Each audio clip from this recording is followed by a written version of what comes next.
설명하시려고 하시는 말고 상황은 그렇게 해서 연락을 오는 거니까 조금 이미 격앙된 사람, 감정적으로 격앙된 사람을 맞으실 때 좀 당황하는 거 없이 설명을 차분히 잘 해주시자 하는 내용에서 그런 내용 좀 설명드리고요. 그리고 아마 보증 쪽하고 관련된 문제가 될 텐데 개인회생, 신용회복, 하나면책도 그렇고 개인회생을 진행 중일 수도 있고 아니면 다 법원에서 갚으라는 대로 사실 뭐 개인회생하면 굉장히 좀 생소하신가요? 어떠세요? 뭐 지하철 같은 데 찾아보면 뭐 개인회생, 뭐 채무 완제 뭐 이런 식으로 다 갚아주는 것처럼 실제로는 그 법에 의해서 보장된 권리인데 마치 그 업무법인 쪽에서 다 해결해주는 것처럼 어떤 문제가 생기면 잘 안 될 수도 있는 건데 광고를 그렇게 하잖아요. 개인회생에 의한 면제 중이고 할 때 재단을 이용할 수 있느냐 라는 질문도 많이 받으실 수 있어요. 보충적인 설명 혹시 하셨나요? 그렇게까지 잘 안 하셨죠. 아무래도 개인회생이라고 하면 그 채무가 1000만 원 있다고 했을 때 상황이 어려우니 100만 원만 갚아도 됩니다라고 법적으로 결정을 내려주는 절차거든요. 근데 그렇게 된 사람한테 저희가 굳이 대출을 해줄 이유가 있을까요? 조금 그것도 그렇고 신용회복 같은 경우도 1000만 원이면 뭐 한 3년 만에 5년 만에 갚으라는 걸 뭐 기간을 더 밀려서 천천히 갚게 그 원금은 거의 그대로 갚게 돼 그 기간 여유를 더 줘서 좀 여유를 주는 프로그램이라고 생각하면 되고 사람연체에서 말대로 채무를 안 갚아도 된다는 결정까지 이끌어내는 절차거든요. 그런 분들을 보증을 또 이용하시게 한다는 것 자체는 기본적으로 좀 어려운데 워낙 또 요새 가계부채 문제나 최근에 보자 계속 어렵잖아요. 경우에 따라서는 지원을 할 수도 있는 경우들도 있어요. 대신 한도가 뭐 수천만 원 나오는 것도 있고 뭐 소액만 500, 300 이런 식으로 작은 금액으로 나갈 수가 있는데 뭐 된다라고 답하셔도 안 되고 안 된다고 답하셔도 안 돼요. 이런 경우가 되거든요. 보증 쪽에 상담 받아 보셔야 한다. 정도 답변드리는 기본적으로 맞추시는 분이고요.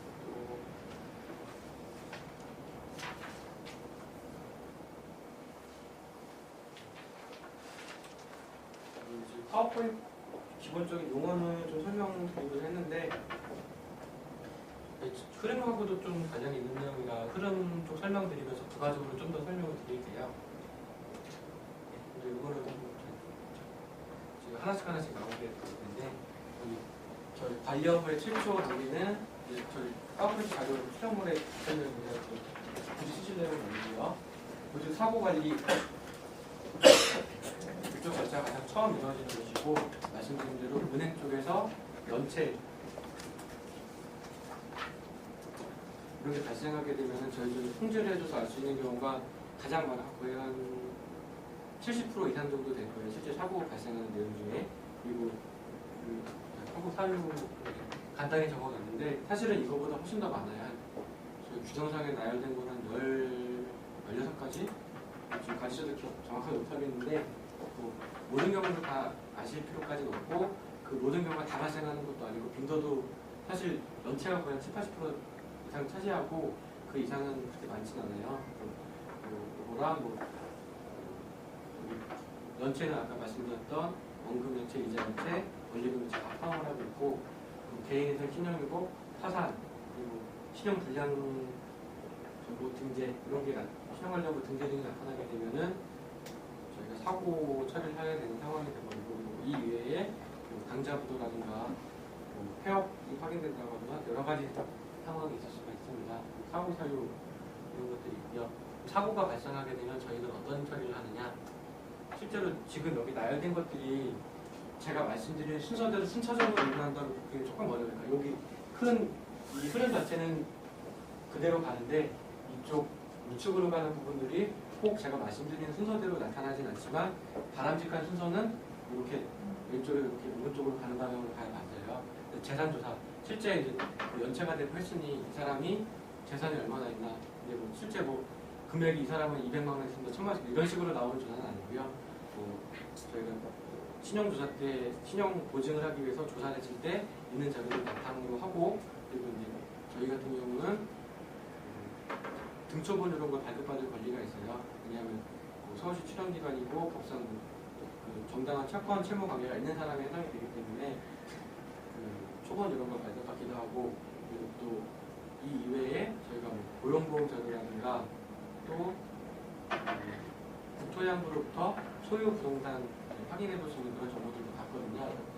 그런 거를 다 포함해서 재산조사라고 하는데, 기본적으로 사고 통지가 오게 되면 이 사람이 재산이 우리가 뭐 조치할 게 있는가 검토를 기본적으로 해야 되기 때문에 재산조사라는 걸 하게 되고, 처음 말씀드린 것처럼 이 사람이 재산이 뭐 1,500만 원인가 이런 식으로 계산하는 개념은 아니고 조치할 게 뭐가 있는가 보고, 그리고 아까 말씀드렸던 채권 보증 조치할 대상이 있다라고 한다면 가압류 가처분 등을 진행을 하게 되고요. 그러고 나서 이제 사실은 경우에 따라서는 금액이 작으면 재산조사 전에 한 10만 원 이내만 갚아도 문제가 해결이 될 것 같다라고 한다면 담당자가 정상화대로 먼저 할 수도 있는 거예요. 그리고 순차적으로는 정상화도 하다가도 안 되면 채권 보증 조치 사실은 담당자 판단의 몫인데, 정상화 의도를 해보자 안 돼서 그러고 나도 채권 보증 조치가 들어갈 수도 있는데, 순차적으로 그대로 발생하는 건 아니지만 이렇게 하면 가장 바람직하다. 왜냐하면 저희가 뭐 법적인 조치가 들어가겠다라고 하면 아까 말씀드렸던 것처럼 재산을 빼돌릴 수도 있는 거잖아요. 우선은 저희가 무리한 입장을 더 정해야 되기 때문에 본인의 상황이 나빠지는 건 본인이 가장 먼저 알고 있기 때문에 본인에게 더 유리하게 행동할 거기 때문에 그만큼 저희도 발빠르게 움직이기 위해서 이렇게 처리하는 게 가장 이상적이긴 해요. 변동 가능성이 있고요. 그리고 이렇게 재산 사고 처리를 하고 정상화, 사고 통지가 와서 재산조사 채권보증 정상 의도가 돼서 정상화되면 다시 이제 정상 상태로 돌아가게 돼서 또 이따가 또 다시 또 연체가 되면 이제 계속 반복되는 상태가 될 거고요. 연체가 된 상태에서 도저히 못 갚겠다, 쉽게 우리 우스갯소리로 배째라 이런 식으로 나오는 경우도 빈번히 발생을 합니다. 그렇게 돼서 시간이 흘러 은행 쪽에서 보증채무 이행 절차를 취해달라 청구가 들어오게 돼요. 그러면 청구가 들어오게 되면 청구가 적정한지, 사실은 뭐 청구 사유가 충족이 안 됐는데도 은행 쪽에서는 자기네들도 이제 연체가 지점에서 대출 나간 것 중에 많으면 문제가 되거든요. 뭐 영업점, 은행 영업점 실적 관리나 이런 것들도 반영가 되어 있기 때문에 빨리 청구해서 빨리 받자 이런 식으로도 접근을 많이 해요. 우리가 적정하게 청구를 했는지, 금액을 적정하게 줄 수 있는지 그런 것들을 검토하게 되고요. 통상적으로는 여기 사고 사유 발생일로부터 3개월이 경과가 되어 청구할 수가 있어요. 왜냐하면 3개월이라는 기간을 줄 때 저희 냉각기라는 표현을 하는데, 사실은 저희가 좀 관리 쪽 업무를 담당하고 있는 직원이라 채무자들이 되게 나쁜 사람인 것처럼 좀 얘기하는 뉘앙스가 느껴지지 않나요? 좀 약간 그렇게 되긴 하는데, 재단이 고객들을 위해서 보증을 해주는 공적기관이기 때문에 이렇게 단순하게 업무 처리할 수 있지가 않거든요.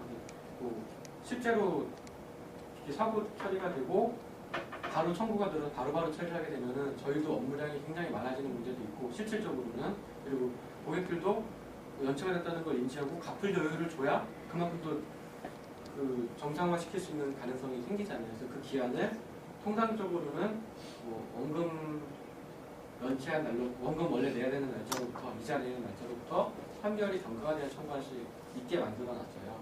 근데 그럼에도 불구하고 청구 사유 특례라고 해가지고 바로 청구해도 바로 갚을 수가 있는 경우가 있어요. 예를 들어 지금 극단적인 경우를 보면 타산 신청하면 돈을 안 갚아도 된다는, 사실은 또 타산이라는 게 신청을 하면 안 받아주질 않거든요. 거의 한 95% 이상 결정이 나기 때문에 그걸 굳이 저희가 청구를 밀어놔서 은행 이자를 더 줄 필요가 없다라는 내용이 있기 때문에 경우에 따라서는 바로 청구하면 바로 줄 수도 있는 부분도 있어서 이런 것들을 적정한지, 금액이 맞는지 검토를 하는 절차가 있고요.